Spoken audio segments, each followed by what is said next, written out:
I want to say thank you so much for just checking out this short recording, kind of updates for our groups at Town East. And can I just tell you guys how excited I am and how proud I am of you guys of how you served your group during the snowstorm. I heard some incredible stories of just you guys reaching out to your groups. And really, by the time we got around to reaching out to groups, you guys had already covered your whole group by calling them, texting them. We heard that some people actually cut trees down in their yard and then took that firewood to different houses. We heard that people were taking generators over to people's houses. We heard that some groups were helping clean up busted pipes at some of our group leaders' houses. We heard that some were actually bringing meals over. We heard that some were actually having families come to dinner with them just to kind of get out of the cold. We actually heard a couple of groups that were bringing in families that say, come on, come live with us for a couple of days.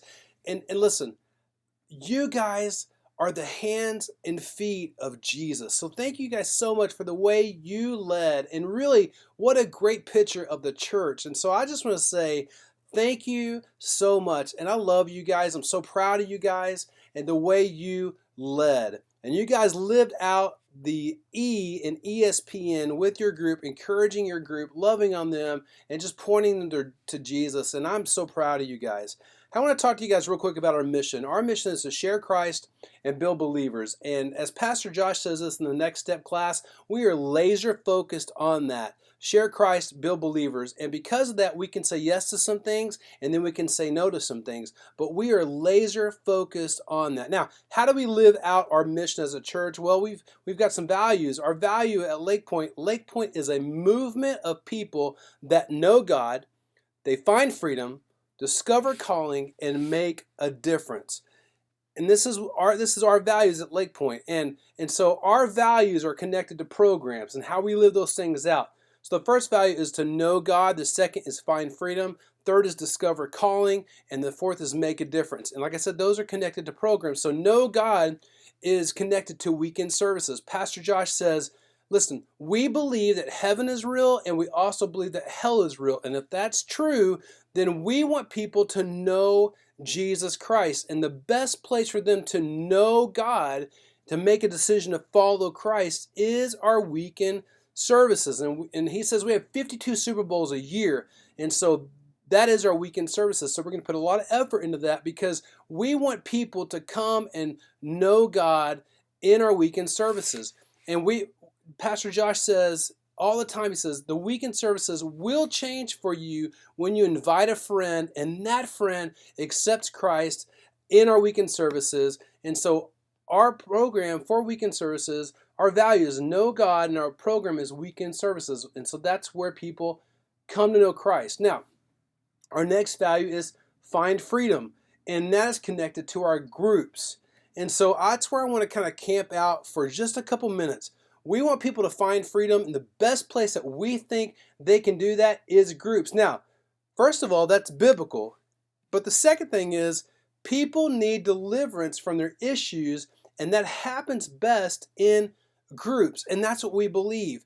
And if you think about our church, there's people coming in the front doors, there's people in the lobbies, there's people in the auditorium. And our church is amazing at having people come in. But if we really believe that those people can find freedom, if we believe that, and we believe that that best happens in groups, then we have some other issues that we need to think through, because we want to have a group that is for everybody. And so we have to start new groups. If we believe we want people to find freedom and that the best place for them to do that is groups, then we've got to be about starting new groups. Now, please hear me on this, because it's easier to move someone that's brand new to the church into a new group. And there's some excitement around there. And so that's what we want to do. We want to start new groups. Now, some of the best people in our church are in your group. And we need for you to think about, how can we begin to start new groups? And that's a whole different way to think. Instead of how can I grow my group, how can I begin to think about, okay, how are some people in my group that I can send out? And so really a win for me and a win for our church is each leader should raise up a leader to start a new group, whether that's a man or whether that's a woman, whether that's a couple. each leader should think about, okay, who can I raise up to send out, to commission, to send them out, and maybe that's for 8 weeks, or maybe that's for 6 weeks, or maybe that's just a, hey, this is a brand new group, we want it to go on for months, whatever that is. But we need to think, and really this is about the church, not just about our group, but this is about the church, because if we believe people find freedom in groups, then we've got to be about starting new groups. So each leader should raise up a leader to start a new group. And now there are requirements to be a group leader, but we've kind of helped people with that, because if people have a heart for people, if they want to open up one of the life group rooms, we have 13 rooms available right now. If they don't mind serving a snack, and they don't mind pushing play on the TV, because right now Jeff Darnell, he writes our curriculum. He does a 16-minute teaching every week to a singles group, that a group leader can come in and press that button and then watch that video and then facilitate with questions that goes over exactly what Jeff is teaching. So you don't have to have a passion to teach, you just have to have a heart for people, and we can get those people in to start new groups. And that's a way for us to start new groups and then continue to grow those groups. So like I said, there are people in your group right now that are just waiting, right? They're waiting for someone to ask them to do something like this. And so we've got to be about starting new groups. The second thing is this: we want to unleash your group to invite people to groups. Now, before I go into this, I want you to think about it. We're talking about the church, just not your group. So we want to unleash your group to invite people to groups. The best people in our church to talk about groups are in your group, because they've already found freedom. They're working through that process. They love groups. And so we want to really unleash those people, your group, to be about going out and sharing about being a part of a group. Now, the win here is your group meeting new people in the lobby. There's people in the lobby and there's people in the auditorium. They're just hanging out. We would love for unleashing your group members to go into the lobby, to go into the auditorium and meet new people and invite them. Now listen to this. Invite them not to your group, but invite them to our group's ministry.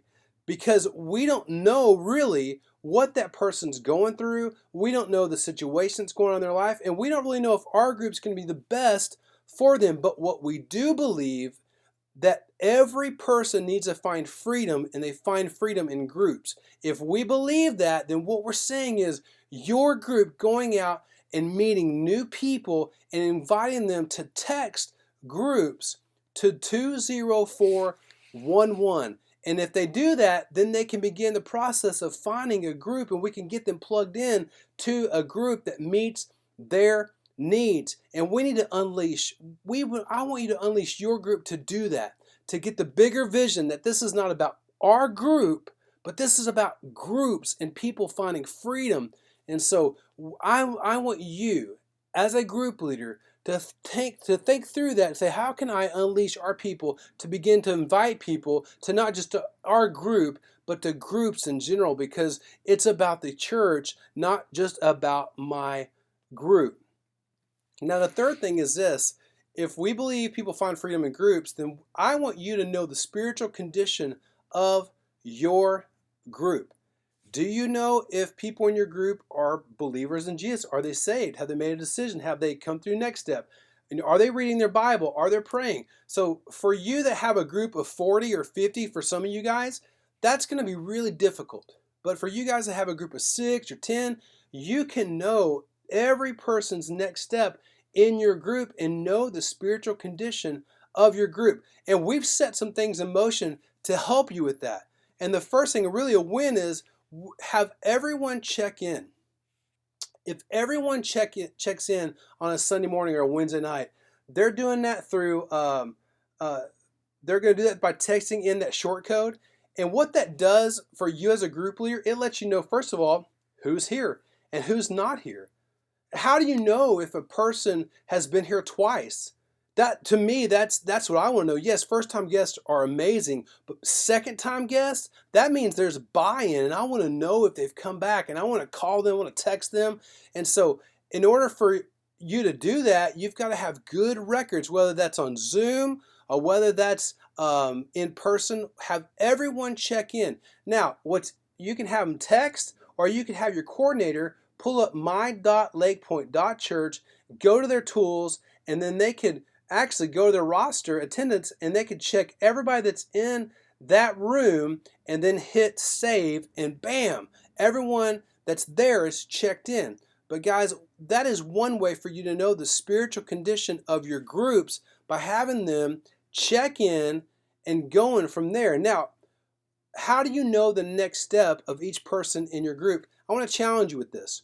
This Sunday, we have the Next Step class, and you can get there by texting the word NEXT to 20411. Guys, I want you this Sunday to stand in front of your group, and I want you to talk about, first of all, hey, we want you to check in, but then here, guys, your next step is to go to the Next Step class tonight. And you could put the word NEXT on the board, and you could put text the word NEXT to 20411. You could talk about it in your Zoom groups as well. But guys, we want every person. Now, even if that person went to the old Next Step class, listen, if they have not heard Pastor Josh and talking about the church, what we believe, his vision for the church, and then going from there, if they have not heard that, they need to be a part of that Next Step class. And the best part about Next Step, there's a lot of great things, but the best part is at the very end, we have a chance where we go over the gospel. We draw it out, the bridge illustration, and then we give everyone in that room a chance to respond to the gospel. And can I tell you, every time we do Next Steps across every campus, there are people that give their lives to Christ. And so guys, that is a great place for every person in your group to start. Sign up for Next Steps this Sunday. Put it on the board. Text the word NEXT to 20411, and that kind of helps you understand what goal could be. Okay, have you taken a next step? Okay, if you haven't, then I need you to sign up for the Next Step class. Guys, we want you to know the spiritual condition of your groups. We want to help you with that. We want to help you kind of facilitate that stuff. And so over the next couple weeks, you're going to hear me talk more about our values and what that means in our groups. And guys, listen, I love you guys. I'm proud of you guys. Thank you so much for paying attention to this very short video clip.